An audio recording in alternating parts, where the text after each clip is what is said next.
Welcome back. This is the second journey. This is more focused on my early years as a child. Um, it's from the book The Truth, the Absolute Truth, So Help Me God. Yesterday, Wednesday, the 9th of February 2022, I had a memory just pop into my head of a time when I was 3 years of age. My brother, sister, and I went to the brook at the end of the crescent. It had been raining heavily the day before, and the brook was full to the brim. My older brother stepped onto a piece of floating wood and dunk. He was in the water. Unable to swim, he went under with only his fingertips visible. My sister ran off screaming. I noticed there was a little bush on the edge, so I grabbed onto it and plunged my little red Wellington boot into the water. My brother grabbed onto it and I pulled him out with my leg. When I think about it, I had natural protective instincts even at the age of 3. There are other instincts over time where I've instinctively saved people's lives. Another occasion, we were all out playing on our roller skates when a white car stopped. The man gestured us to the window of the car, and my friend Bev stuck her head in.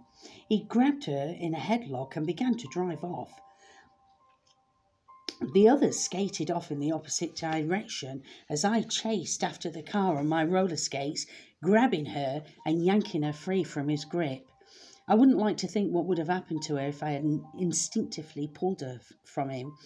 I will share other instances further along. In winter, when it was freezing weather, I would get buckets of soapy water and pour it onto the concrete square outside until it was covered. It made a fantastic ice rink, and we had many winter days and evenings playing on it. Surprisingly, we all managed to skate, even without ice skates. Word got out about the rink and kids from all over would come to play. We had such fun and we're glad to share.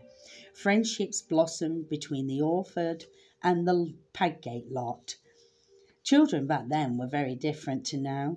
There were no mobile phones or laptops, so the outdoors was our playground, and in summer holidays we would venture far and wide seeking adventure. There was never a dull moment. I remember there was a horse paddock near our house, and I would go there, jump on the white horse, and gallop around the field bareback. It was exhilarating. I remember one weekend the lads had pitched a tent and we were camping out.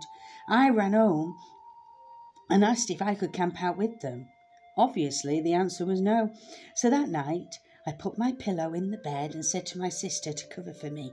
Then I climbed out of the window onto the porch roof. We had a flat porch roof then. Slid down the pole and away I ran to camp.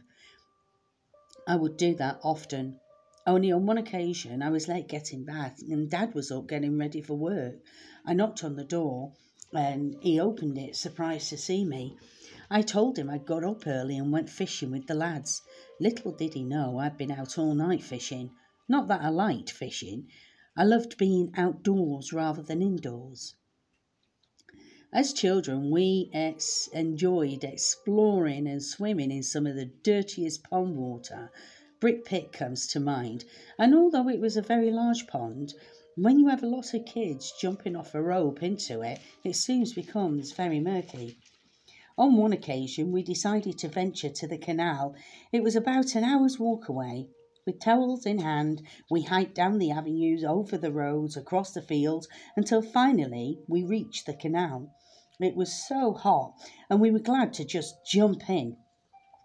I jumped in and landed on a car. Can you believe it? A car in the canal. It had been there some time because it was covered in slimy water snails. They were stuck to my t-shirt. Surprisingly, I wasn't grossed out. I just swept them off with my hand as I stood on the roof of the car. Everyone was laughing, even myself. We decided to swim a bit further along the canal and spent the entire day having fun there. I feel children today are missing out on so much. Mind, there isn't that much countryside in Warrington to explore these days. Development has engulfed this once small town and I think nature hasn't been given a chance. The woodland was one of our playgrounds. When they started to lay the roads, we found some very thick wire, and so had the idea to make a zip wire in the woods. It was the best. We would climb to the top of the tree with the chopper handlebars over the wire.